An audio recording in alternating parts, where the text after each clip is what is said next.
Welcome to Mentoring Moments. Mentoring Moments is a sub-series of the E-Commerce Edge podcast.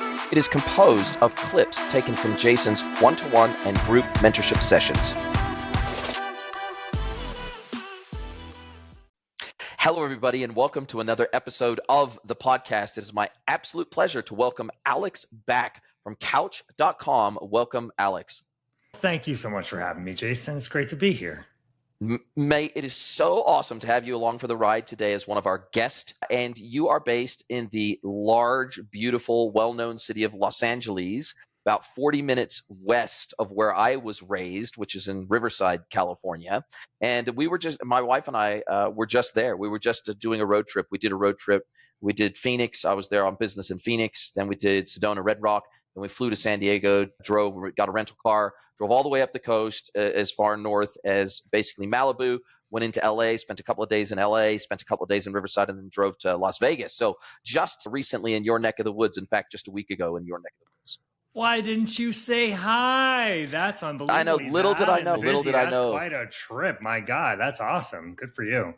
Yeah, it was about 17, 18 days all up, I think it was. And it was a fantastic trip. My wife's a Kiwi, and she'd never been to Phoenix. She'd never been to California. She'd never been to Vegas. So she'd never seen my hometown or where I grew up or where I went to school or anything like that. So it was a fantastic trip, and only her second time to the US. Her first time was I was speaking at a conference, a B2B e-commerce conference in Florida in October of last year, and she came with me, and that was her first trip to the US. So this is now her second trip to the US. So it was a fantastic journey. I love showing people stuff, like showing people around is one of my favorite things. That would be amazing to take somebody. Actually, I just brought my girlfriend to New York, where I'm from, showed her around Brooklyn and things like that in the city and my favorite places. It's like I would rather do nothing else. That's really fun. Good for you guys. It is fun. It is fun. And definitely the next time I'm in LA, we'll absolutely look you up. And before we get into Couch.com, and I'd love to hear the story about how you got that bloody domain name. That's super lucky. That's what they call a golden domain, I think. I'm sure there's an interesting story behind that. But before you started Couch.com, you owned Apartment 2B or APT 2B, and you founded that. You exited that. You stayed with the company after it was purchased. You 7x the growth under the new ownership as well, and you exited that business in January of 2023, and now you've been running Couch.com for almost a year now. But what we wanted to get you on to talk about today, and hopefully because this is an area where I absolutely am not an expert, and so I always love getting guest mentors on that are experts in areas that I am not, so I can ask all the dumb questions on behalf of my audience. And what we want to talk about today is how AI is changing the furniture game. And I have some experience. I've had clients that have worked in the furniture space before, so merchants, both physical and online, that have worked in the furniture space. I've consulted to furniture retailers before, so I have a little bit of a background in the industry. I understand some of the complexities of doing e-commerce in the furniture space. But what we really want to talk about is AI and the furniture space. But before we dig into all that, tell me about your business that you exited, and then tell me how and why you decided to start Couch.com. Absolutely. Apartment 2B, my former company, was a sort of traditional retail model, D2C online furniture brand. We were online only. We had no store locations. And we started at a time in 2010 where this was very much uncharted territory. We were one of the pioneers in our own small and humble way of the independent furniture e-commerce game. At that time, not even brands like IKEA, the largest furniture retailer in the world, were transacting business online. This was only 14 years ago. So that's how far we've come. But no one was really putting in their credit card information for larger purchases. People didn't feel comfortable, and it just wasn't socially accepted. So initially, our first big hurdle to cross is just getting people to feel comfortable enough to make an online purchase of this magnitude. Then, of course, over the years, that evolved and we got better at doing what we were doing. And luckily, we had other major players with lots of money, like a Wayfair, telling customers and training them that this is something that was normal. Like every time I saw a Wayfair ad on television telling people that like this is a very much a normal thing to do, just as if you were going to a furniture store, even though they're technically a competitor, I was like, this is literally free advertising for my company.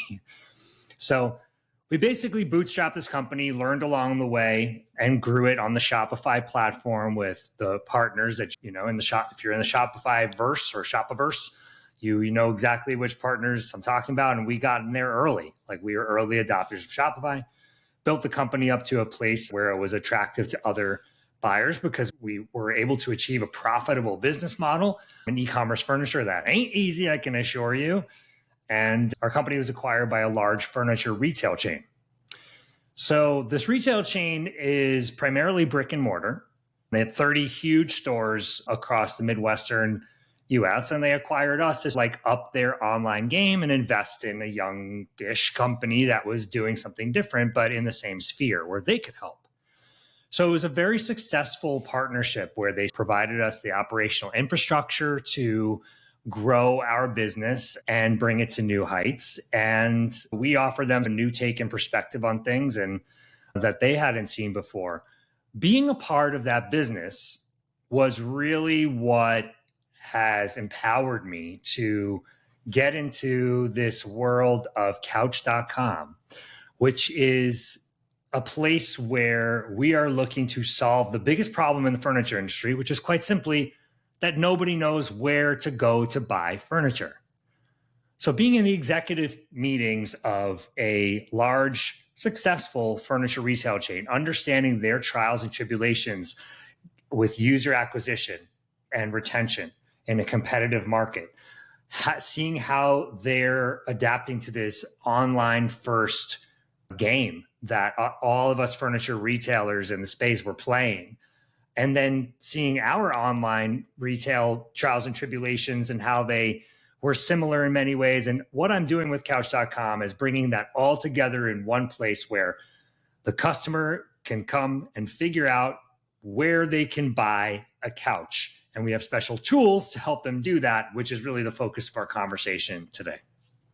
And what I think is super interesting, and just to clarify, I want to make sure that I'm not misinterpreting Couch.com, because I've had a brief look around the site. As I understand it, you are not trying to build a couch marketplace or a furniture marketplace where people can sell directly through Couch.com. You are an educational platform and kind of an advertising or marketing platform for some of those vendors that sell online, or I guess in person potentially as well. And you want to be effectively the go-to resource hub for people that are looking at buying a couch or furniture online, as I understand it. So correct me if I'm wrong.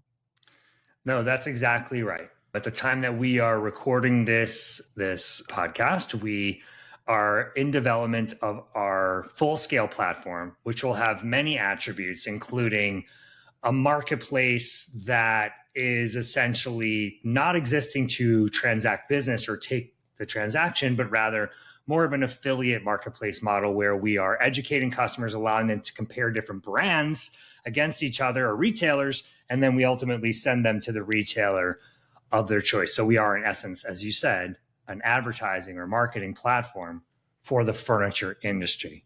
And that, in that respect, we are a B2B business entity, but are really sticking to our D2C roots in how we are acquiring users, building trust, and ultimately doing a good job of marketing so that we can help our retail partners sell more furniture.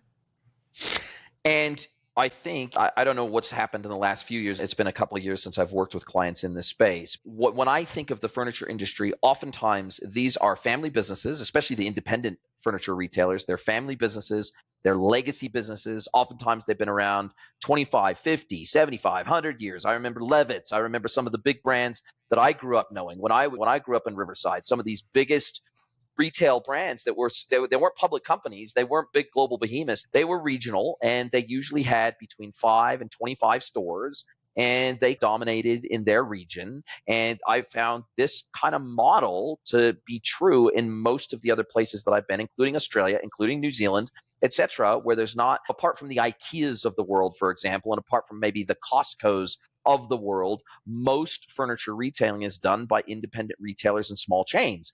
And because of that, oftentimes these brands and businesses, they're legacy family owned businesses and they're run in a legacy way. And therefore, they don't necessarily have the digital savvy to get their independent businesses online and be able to operationalize selling furniture online, which is operationally, furniture is such an incredibly complex industry operationally, particularly from an inbound and outbound logistics perspective and return logistics perspective. It's just insane, the amount of complexity.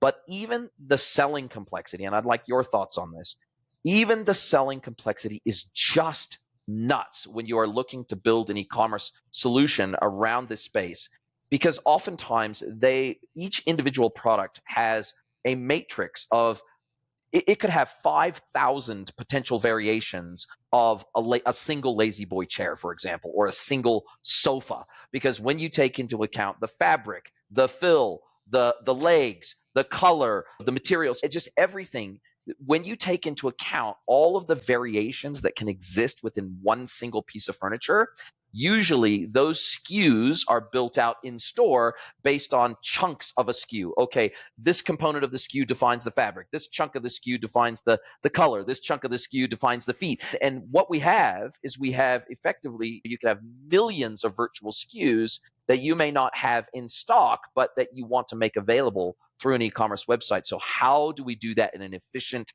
way that doesn't break the back of either our ERP, our PIM system, our e-commerce systems, etc.? So these are some of the challenges I've encountered solutioning for this industry, and I'd love your take on some of the additional complexities of this industry. First of all, that was a very impressive assessment of the furniture industry, and you just exhibited a lot of industry knowledge and insight that I'm very surprised and impressed by. Good job, Jason. Thank you. Thank you. No, really, you hit the nail on the head on a lot of those things, and there are certainly more complexities. I'll actually, rather than naming a few more, I'll just dive into a few of the ones that you mentioned. The logistics aspects of furniture, both on the inbound and outbound end, especially from an e-commerce standpoint, where we're most often managing a national distribution, if not international distribution network, where our customers are located. On the inbound side, I'll start there. Like, you have the supply chain, and the best example of supply chain melee that people like to refer to is just the pandemic, where the furniture industry is probably, the American furniture market is probably, 85% reliant upon imported products, if not products, then parts. And when that global supply chain was cut off or shut down in places and parts or in full, the furniture industry was like, it made national news headlines. That's what people talked about. People in my life that were asking me. Luckily, the company I ran, we sold primarily an American-made product, which was made to order, upholstery, sofas, and sectionals, and that's what we did well. So we made out ahead in that specific situation. But that's just a good example, the pandemic is, of how global supply chain can affect an industry and how complex it is. You're sourcing product, you're buying based on projected demand, which fluctuates so immensely. That was the story of 2023 in the furniture space. Everybody overbought. By the way, if you're shopping for furniture right now and you're not getting the deal of your lifetime, you should keep looking, because everybody has too much inventory and everybody's hurting. So you can exploit that as a customer, I think. And then anyway, so those are just some examples of some complexities that exist on the inbound side. Just getting the product and getting the right amount of it, really difficult. On the outbound side, logistics is such a huge part of a customer's experience. And in the national logistics space, there is very little that has been done to address this problem in mass. And you've seen over the last few years, some really savvy companies, like one that I'm actually partnered with called Deliveroo, who is using technology and really hinging the success of their business and operation on technology to make things better. Now, we can't move trucks faster yet. We can't move trains faster or ocean containers. So we are bound by a certain sort of truisms of the industry. We can't make delivery drivers be happy every time or not come out of prison within the last few years. But so certain things you cannot control. What you can control is customers' visibility, communication, transparency, accountability, right? So this company I'm partnered with, DeliverRight, we use them in my former business. They have this proprietary software called Grasshopper, and it's so good that they're licensing it out to their competitors. That's what's going on in this industry. But they are basically like, you can't close out an order as a delivery driver without taking 10 pictures, of the situation, of the product, and that creates accountability that never existed before. So anyway, why I'm going on this tangent is just to explain some of the complexities, because within the solution that they're creating, the problem still exists of it's really hard to get furniture shipped around the country without getting damaged and with everybody being happy. Like, problems are plentiful in the furniture space, and it's really difficult to do a good job. Yeah, even if the intent is there to do a good job. And then we have the other complexity, which is that, and my wife worked for a retailer in New Zealand for a couple of years where they were a furniture and homewares store. That's what they did. And probably only about 20 to 25% of the furniture that they sold was sold directly off of the showroom floor or direct to door by selling online. The rest was made to order. And so you have that additional complexity, and you have the time frames of that complexity where you say, okay, I want this couch, but I want it with this material and this color and with these feet instead of what you've got on the showroom floor or in your 20 stores. You don't have any of the combination that I want in your 20 stores. So I'm happy to wait 3 months to get it, which is the norm. Somewhere between 60 and 90 days seems to be the norm when you have to import to order, which still seems to, I don't know what the percentage of import to order is in the United States, but I would imagine it's still significant because it's virtually impossible to have every single combination and every single piece of furniture someone might want somewhere in your chain at any given point in time, right? Yeah, there are a lot of different models that I've seen work well and then also not so well. Like, one of our main competitors is a company called Interior Define, which is now back on its way up. But their business model was made to order in China.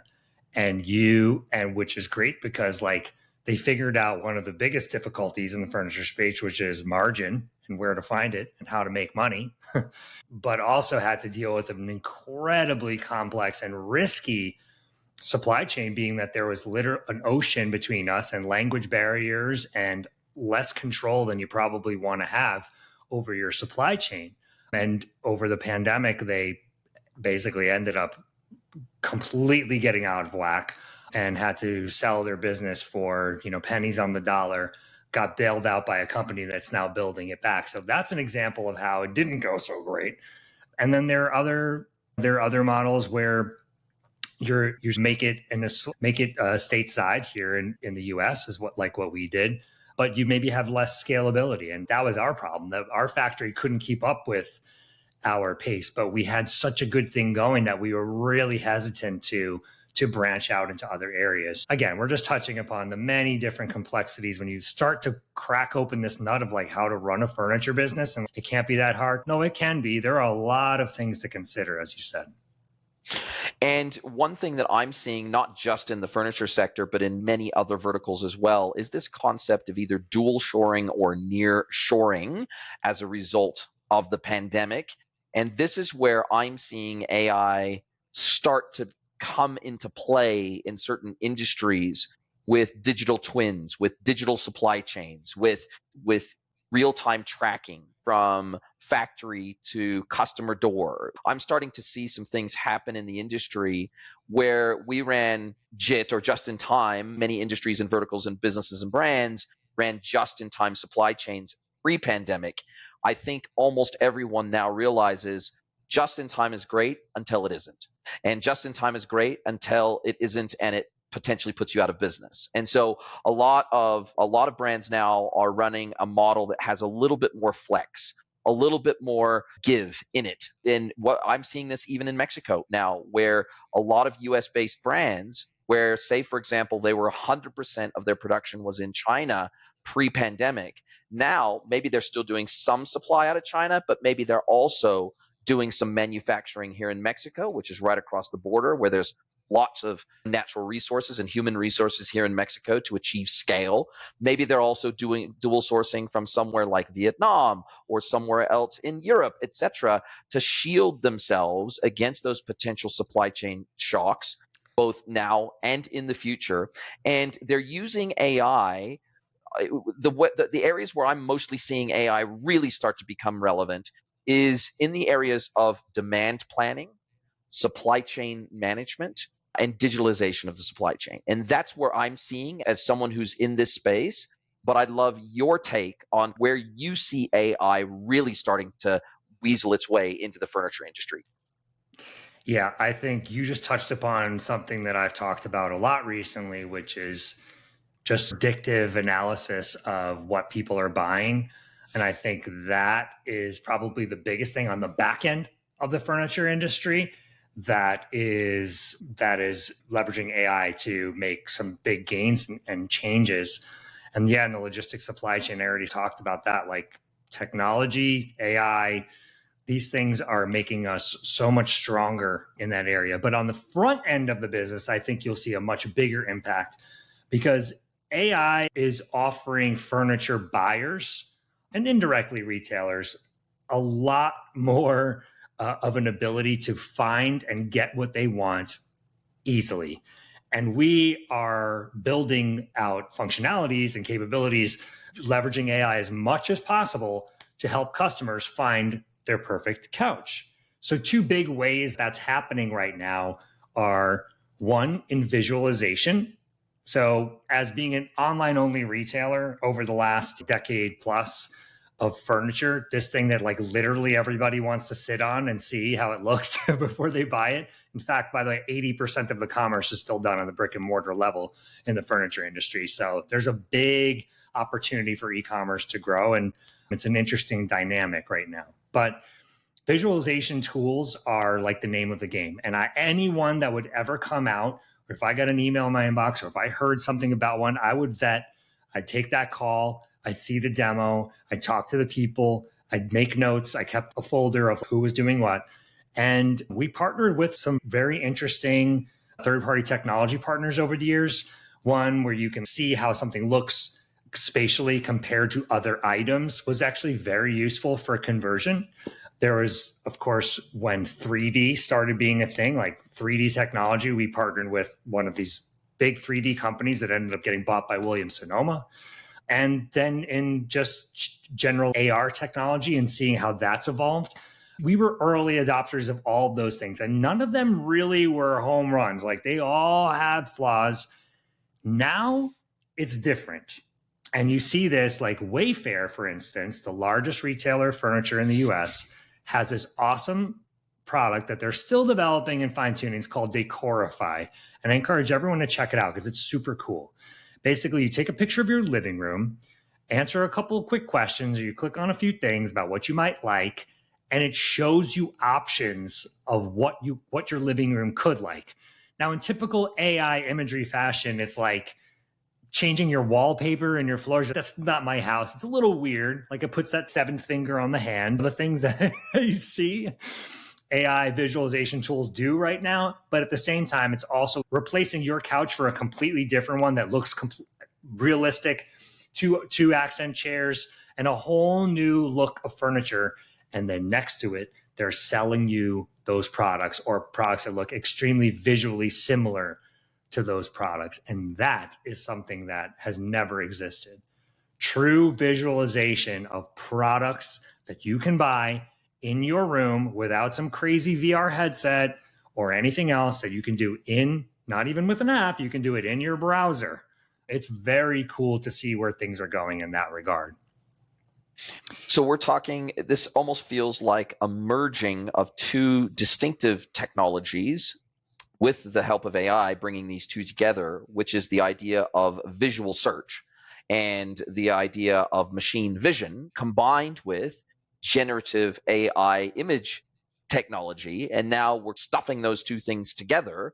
And now instead of having this kind of clumsy experience, which is in the old AR days with AR Kit, etc., you would need to have kind of a blank wall in your, even when you were shopping mobily on one of these online furniture websites, you needed to have a blank wall where you wanted that couch to be, for example. You would say, okay, cool, I want to visualize this new couch on this wall. Cool, let's move the crappy couch that's on that wall out of the way. Then we can visualize that, and we can, using the mobile website, we can be on a PDP page and say visualize, and then it will take effectively a pass-through image through video in real time of that wall and show that product visually on that wall. And that was, I feel like that was a great first step, but there was a fair amount of effort required by the purchaser to make that happen. You had to really want to do that versus just going into a store and saying, I'm gonna hold a photo of my room up and I'm gonna hold it next to this couch. I'm gonna say, will that look good on my wall or whatever? And so I feel like what you're describing is the next generation of that experience, which is to say, cool, I'm just gonna take a photo here of this space. And now with generative AI, we can basically pick and mix. Okay, let's take that couch off that image and let's replace it with this couch that this merchant is selling. And it feels like we're now in a place, and obviously we've seen that now generative video is becoming a thing and it's becoming extremely realistic. So as you scan across a room, we'll be able to, in the very near future, I imagine we'll be able to see an entire room full of furniture in our physical space that we've taken a predetermined photo of. So I feel like we're now at the confluence of multiple technologies that's going to make that virtual shopping experience just 1,000 times better than it was with any previous generation of standalone tech. Big time. And I really couldn't have said it better. That's exactly where I'm expecting this to go. One thing that I think is very important and cornerstone to our strategy at Couch.com in general is to focus on other elements outside of the design and look of something, other elements that are actually important to an individual. And there are plenty when you're buying a couch. It's not just how it looks, how it feels. Is it good for kids? When am I going to get it? There's a million questions. And one of them is, will this fit in my space? So we're partnered with this really cool application called Realize Design.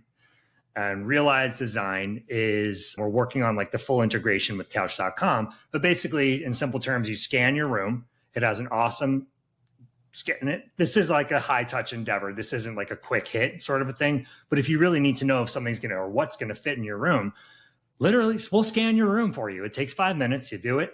And then we'll serve you up products that you will see inside that room that you can be sure will fit, because we have all the dimensions of the products and all the dimensions of the room, and you can see it in 3D.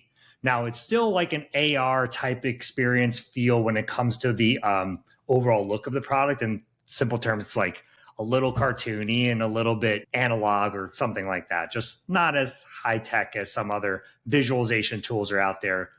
But it is very powerful to see, oh, I see how this 3-person sofa is going to fit on the wall. I thought I could only fit 2 people there, but I actually can fit 3. So those types of things are really important. And then if you take that over to the other side of things, which is the other way that we're leveraging AI, is just really using it as a conversational tool to get a lot of information from users very quickly. We've all dabbled or used GPT from anywhere from a few minutes a week to a few hours in a day. And I think we're all getting more comfortable with this type of an experience. We're saying what we want and we get results. Is it always the perfect results? Not necessarily. But a lot of times you can conversationally describe what you're looking for, and AI can point you in the right direction a lot faster than you could search on your own. So how that literally transfers to a website like Couch.com is we're building an AI-powered quiz, which mixes conversation and visuals to get information from people right away. I'm looking for a black leather couch. It needs to be great for kids. I don't want to wait 12 weeks. I do need to see it in person first. What are my options? And we are Or going to I give need you it in a 3-seater, or I need it in a 3-seater with a chaise or whatever, right? Exactly. And these are all things that theoretically you can go to Wayfair and you could use their filtering options and browse through, but it's really, we're trying to make things a lot easier and people feel a lot more comfortable in their purchase to increase conversion. And I think the way to do that is to make it much more of an easier touch point and an easier conversational, fluid experience. And that is a luxury that AI is now affording us. And I think you've hit the nail on the head here. And I have voiced my frustration in more than one instance on this podcast about why, for example, can I not verbally have a conversation with Zero? Why can I not have a conversation with every piece of software that I use on a daily basis when, for example, when I'm ready to do a financial reconciliation in Zero, why can't I say, okay, I'm ready to do reconciliation, go here, this reconciles with this reconcile. Why can't I just conversate? And then it just does everything that I tell it to do in a conversation like I would have with you.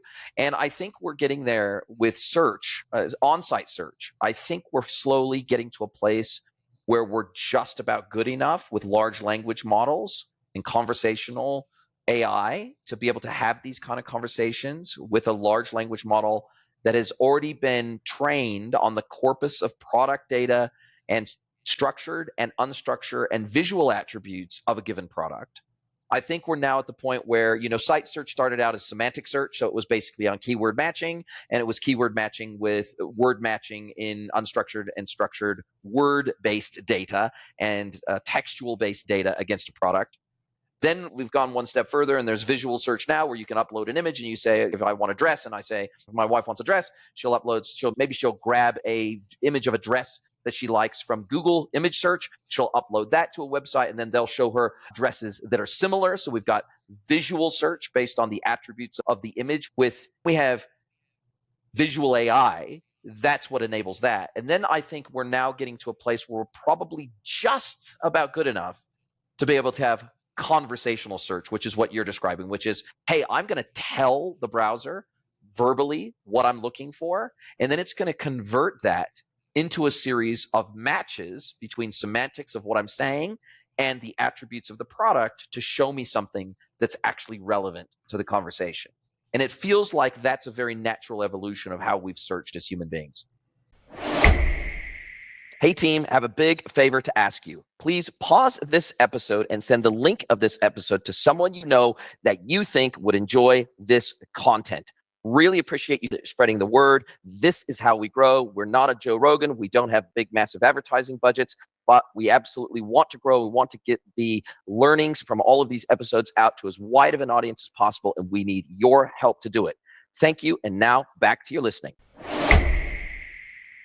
Yeah, exactly right. And it would be foolish to say that the product that we're going to put out is going to be perfect or that much better than what's already out there now. But this is moving very quickly.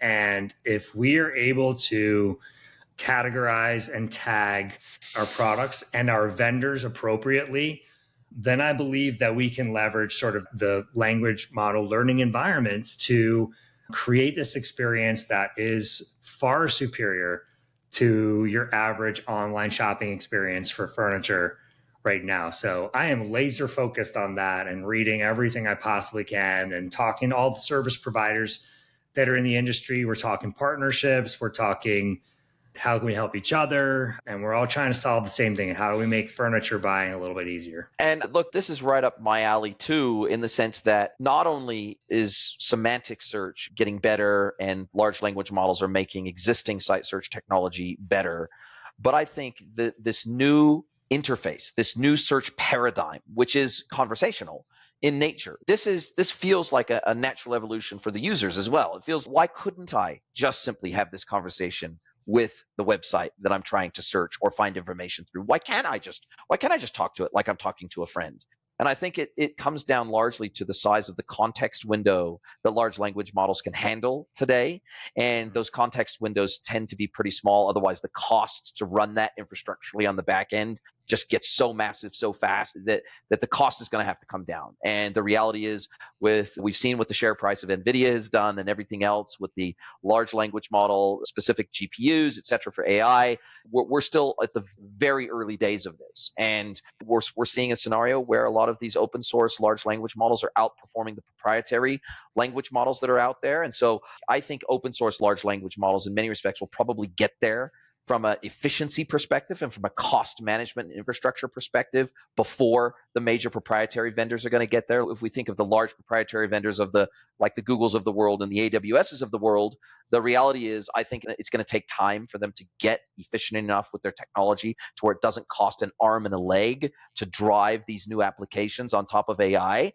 But I think it's getting there very quickly. And when we think of how many hardware players are getting into the game now in a serious way to try to pilfer some of that NVIDIA market share because they're seeing what it's done to NVIDIA's share price, it's a very interesting space. And this is moving so fast, even for somebody that lives in the technology world like I do, it's hard for even me to keep up or predict where this is going to go in the next 30, 60, 90, 120 days. So I'm sure you feel a sense of that too, working on the bleeding edge of this stuff. Okay, first of all, Jace, you said you didn't know that much about this stuff. You are definitely, you're pretty dialed in, but thank you. Certainly, I would say I have a broad understanding, but I don't necessarily have a deep understanding. That's, I think, the difference. Yeah, it's interesting you say that because how I was going to answer your question is, I think I'm feeling energized by the fact that things are moving so quickly, and that nobody really knows the answers to anything. I'm also deeply focused on like SEO and content marketing right now because I'm trying to build a new business and a brand that's going to rely a lot on organic traffic. And so both AI and SEO are changing so fast that there are literally no true experts who know everything about it. It's happening so quickly and so dynamically that it almost is democratized itself in the sense that I, as someone coming into this who's been focused on selling furniture in a specific way for the last 13 years or whatever, that I have a chance to learn, just if I'm paying really close attention as I am, to be a player in the AI and the SEO game. And nobody really knows. And to your point, there are a lot of prohibitive things that are preventing some of the larger players from jumping into it very quickly. So a lot of smaller players on the micro level are able to shine and have some success. But I don't think any of us are experts, but we all are paying close attention and are trying to leverage this new technology and the fact that it's changing so quickly to our advantage. And even for me, from a content perspective and repurposing of content with using WriteBlogger, which is an AI platform for content producers and content editors, content redeployers, now with their technology at a very cheap cost. This used to be very expensive. There's been other tools that have been able to do this for a long time, but they've been very expensive. And now at a very inexpensive cost, a monthly subscription to WriteBlogger, they can pull in the URL of my YouTube videos and they can generate a keyword rich blog article out of that using the script that YouTube automatically creates when it creates its captions. It's automatically creating that behind the scenes. It pulls down the full script from YouTube from just the URL link from that YouTube video, and then it can create a full blog article for me. And sure, I might have to do a little bit of maybe 10% worth of additional editing once it's spat out that article to make it really sound and be written and read exactly the way I want it to read. But if it does 80% of the heavy lifting and I only have to do 10% instead of having to do 100% of the heavy lifting, that is a massive improvement. And so I'm now going back across my back catalog of over 300 episodes of this podcast, and I am now getting this system to create the blog articles for me, which I then upload into Squarespace to my website, which now is keyword rich for Google to index and to drive traffic to my services website. So I think AI is changing the game for everybody from an SEO perspective. And if you've got a large corpus of existing data, and in the case of the furniture industry, you've got a large keyword rich corpus of data in the form of descriptions and attributes of these furniture products, man, if you've got that as the foundation to start with, and especially if you've got detailed attributes around, okay, is this spill friendly? Is this designed for domestic use? Is this designed for commercial use? If you've got basically, the better the product data you have and the more detailed that product data is, as with almost any industry, but specifically around furniture, the better these large language models can perform, right? But that's always been true. Even simple semantic search engines on websites have always performed better. The more structured data you have around your products, the better they perform and the better that they can match requirements or queries with products themselves. But it just feels to me like this idea around product data, PIM systems, etc., that old nut, it's still there, right? So sure, with using platforms like Ocular, you can automatically tag products with attributes based on the visual nature of a product. So I've seen Ocular work across fashion, for example. And if it's a short A-line blue polka dot dress, for example, it can add those attributes automatically in a structured way, saying this is a short A-line dress with blue polka dots, etc. It can add those attributes, but it usually still requires a human to at least review that output before you make it live. And this is the key, I think. Yeah, so a lot of that technology, like what you described with Ocular, is being leveraged in the furniture space right now for visual recognition of products. And it's a little bit different. It's not, what am I trying? It's not as linear or as well developed as something like for apparel, where you can tell if this is a plaid shirt. And we've all trained these models to understand what a collar is. But if I'm looking for a welt, meaning like a little piping on the side of the cushions or something like that, is it able to? So what I've seen so far is it's not there yet. But once it gets there, in terms of being able to look at an image and be able to categorize it and tag it with many different things. We're talking to a partner that specializes in this called Renovate, that this could unlock a lot of things for a retailer and ultimately for customers, because it's going to help them find what they're looking for much more easily. The easier we're able to, on the back end, tag and categorize things, the better we're able to structure our data, as you said, and the better we're able to allow searching engines or searching people to find what they're looking for. And what is on your radar? You talked a little bit about this, of what you're doing with kind of that 3D imagery and the overlay technology and the visualization technology. What, is got you excited within the next, say, and again, we know it's moving very fast, so you may not even know, but what are you most excited about over, say, the next 3, 6, 9 months that you think AI is going to be able to bring to our industry, the furniture industry, that's actually going to be legit, that people can start using it in a real world scenario, as opposed to this theoretical pie in the sky stuff that a lot of these AI companies are talking about?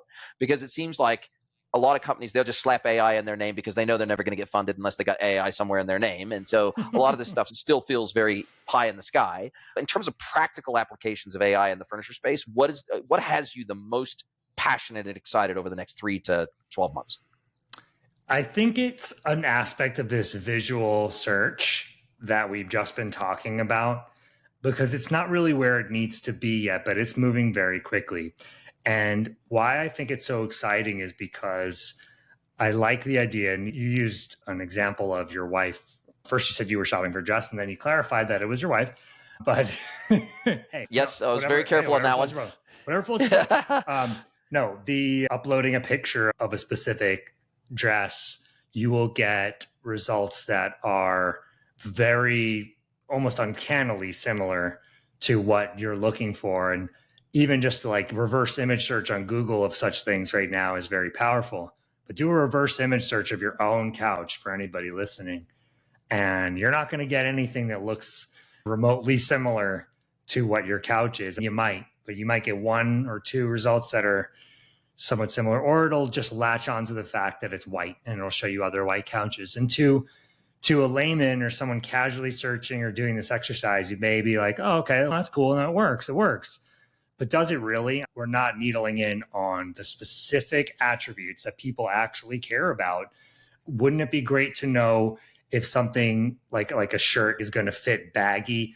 Like you can tell if something's going to be tight or baggy visually. But with a couch, you can't tell how deep it's going to be or how you're going to sit on it. I don't know that we're 3 or 6 months away from this, but this is where I think this is going, where you can take a picture of a couch and the AI tool that is processing that image can determine whether it is a deep couch or one that is very shallow in nature, and will show you relevant results based on other attributes than the obvious color or like how many cushions it has. It's almost like painfully literal right now, whereas we're hoping that it gets a lot smarter. And ultimately, people don't know how to describe furniture. You've worked in furniture. Did you know what a welt is when I just said it before? No, I would call it like piping or something like that. And I think what has me most excited is the translational capabilities, because as you rightly point out, I don't know what half of I'm looking at my couch right now over the top of my laptop, and I literally probably wouldn't know what you as a professional in the industry would call most of the components of that couch. Like I would just call it a leg, for example, but you would describe that leg in a super high level of detail, like it's a cylindrical leg, it's out at an angle, and it's got these functions to it that you would describe in a very technical way, so that if you were talking to a contract manufacturer, they would know exactly what they were needing to make for you. But to the layperson who just says, I like the look of that couch. I don't know why I like the look of that couch, but I like the look of that couch. Or I like the way that couch feels. I don't know why I like the way that couch feels, but I can't describe it verbally, but I just know I like it. And so I think the translation capabilities of these technologies are what probably has me the most excited, because I can look at something and know that visually it attracts me, but I don't necessarily know how to describe it to someone who's selling something like that. And that to me is the key, because buyers are generally lay people. They are non-technical. They are not experts in the stuff that they're buying. And so therefore, any piece of technology that allows that translation from the layperson's language to the technical language to get there for them quickly and bridge that gap, that feels like a massive win to me. I think that's an incredible point, and something that is very specific to the furniture industry. There are other industries as well. I know what cars I like, but I don't know what the heck is going on under that hood. I'm from New York City. I can't even change a tire.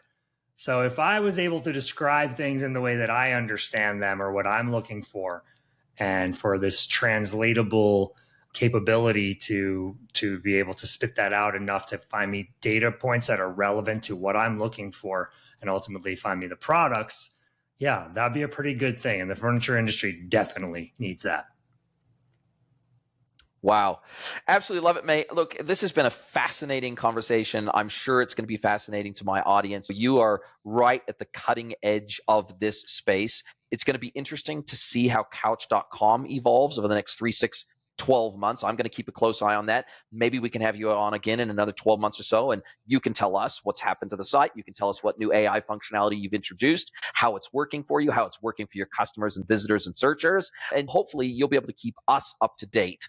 Because I won't have my finger on the pulse of this industry like you will. But I tell you, what's happening in your industry is happening to many other industries in tandem. So, what you are talking about is very applicable to other industries, especially where there's a visual component of that product, and buying that product, that becomes really critical to people being able to describe and visualize what they want in their life. And so I'm super excited about this. I really appreciate your time. If people want to have a conversation with you about this and they want to learn more, do they just go to couch.com? I'll put the link to your LinkedIn profile also in the show notes. How do you like people to get a hold of you and have a conversation about this stuff? LinkedIn's a great way. And also, I'm a very communicative person. I love hearing feedback and ideas. It's what's molded this entire thing for me. I'm talking to people every single day and start to move in a slightly different direction or narrow my focus. So my email is alex@couch.com. It's pretty simple. I am welcoming any communication from anyone who wants to chat. Love it. And we're going to save the conversation about how you secured couch.com. We're going to save that for our next chat, because we're coming to the end of our time together, because I'm sure that's a very interesting story. So we won't linger on it. That's going to be the teaser for the next episode we're going to do together. But now, as we come to the end of our time together, I'd like to turn over the microphone to my guest. I like to let them ask me one question, any question they like. It could be personal or professional. So, Alex Back from Couch.com. What is your question for me today? I really enjoyed the conversation that we had prior to jumping on recorded podcasts. The biggest question I have that I'm most curious about you is, what's it like to think about making friends and starting anew in a new city, in a new country where you were not naturally born there? I always think about that in terms of other people that I've observed coming to America, California, New York, where I've grown up, and what it's like to just start fresh. What are your feelings about that? Or does it bring you anxiety or more hope and excitement?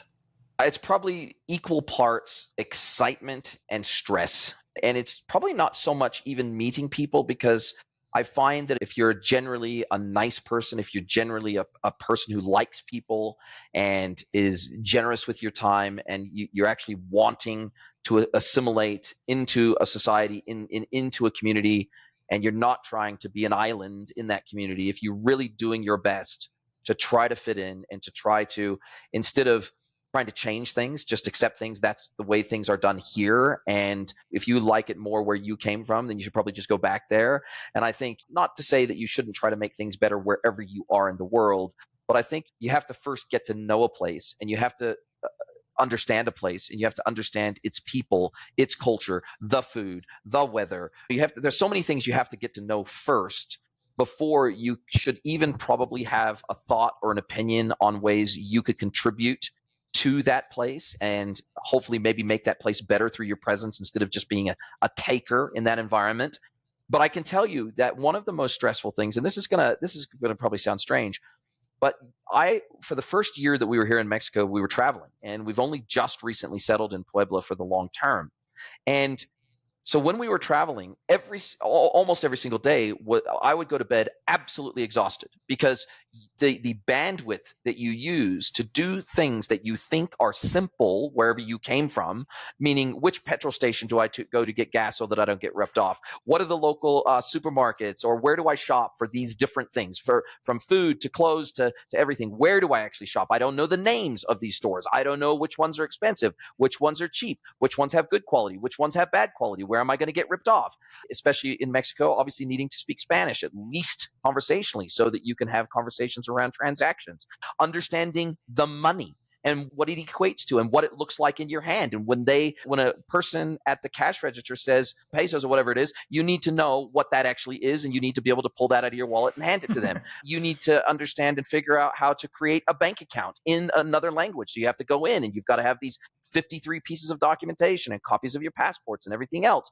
And the way that they do banking here is different to how they do it in the US or New Zealand. So there's just literally every single thing that you take for granted as being easy, straightforward, and simple where you came from.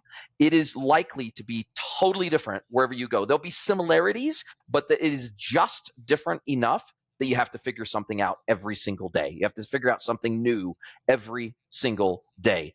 And that is the part that is probably the stressful part. It's just that things are somewhat familiar, but they're not familiar enough that you don't have to think about them. So going and getting our clothes washed, which is very common here in Mexico, it's very common that you would not have a washer and dryer at your house. Some people do, but it's very common that you wouldn't, because it's so cheap to take it down your clothes down the road to a lavanderia and pay the abuelita down the road to do your laundry, to wash it, to dry it, fold it, and then give it back to you. It's so cheap to do that many Mexicans, that's how they do things. And so to learn that and to understand, okay, in many Airbnbs, we won't have a washer and dryer. Why not? Because everybody goes to the lavanderia down the road. It's just all these little things. And sometimes you've actually got to Google them, because you don't understand why things work the way they work, or how they should work, or how you should interact with them. So it is those things that seem and sound so simple that actually introduce a fair amount of stress into your life until you get to know them, until you figure them out. And that's the piece that's the challenge. Wow. That does sound like a lot, but also very exciting and exhilarating. And that's probably why you're doing it. So thank you for sharing. Yeah, boy, I tell you, it keeps the mind sharp and the heart open, because I'll tell you the single biggest upshot of moving to another country and living there. It exercises your empathy gene in ways that you could never imagine until you're there. And it helps you to see the world through somebody else's eyes. And that is a gift that keeps on giving for the rest of your life. And it's something that people that grow up, live, maybe have kids and die in the same hometown that they were born in, they'll never have that privilege. They'll never, and I don't take this for granted. I know it's a privilege that I'm able to be a digital nomad and live anywhere in the world that I want to. I don't take that for granted. But I tell you, it certainly has helped me to have a greater appreciation. My wife's Asian. I have many friends from many different cultures around the world. And it definitely helps you to also realize human beings are human beings, and we all pretty much want very similar things. We want to have, very few people actually have a desire to be mega wealthy. It's actually not that. We all want to have a good life, a decent life. We want to have a safe life. We want to have a fun life where we're out there having experiences, where we have our pets with us, where we have our family members, and we have our community with us and near us, where we can experience some new things and explore the world. Most people have very simple desires. It doesn't take much for most people to actually be happy, except in certain environments. And that's, I think, probably one of the largest downsides to the American culture that in hindsight I can see, is that there's a massive desire to keep up with the Joneses, and you don't even realize it. Most Americans don't even recognize that's a driver behind so much of what they do, what they buy, where they shop, where they eat. They don't even necessarily psychologically realize that driver of keeping up with the Joneses and being competitive, that they don't realize that is a driver of so many of their decisions. And it's kind of only when you get outside of that market and you live for an extended period of time overseas that you realize, when you go back to the US, how prevalent that is. And I think it does a disservice to Americans, because they could actually enjoy life with a lot less money if that wasn't the case. That's my take. Yeah, that resonates with me a lot. I've made a lot of money over the last few years, and I think about this a lot. And I've experienced, at times, not on a consistent basis, I'm not a rich dude, but I have experienced the best that life has to offer on paper, meaning like the best meals, amazing travel experiences, living in amazing, nice cars. I've experienced all those things, and I value them so much less now. And I'm so grateful for that. Right now, I'm just like about having good experiences in my life, and a lot of the things that you just mentioned. So I don't know. I'm right there with you on that, and still drive a nice car, but only because I like it, not because I feel like I need to. And that's the number one. Being true to yourself is the key. Listen, Alex, it's been a fantastic conversation. I super appreciate your time, and I'm sure my audience has too, and I can't wait to do it again soon, my friend.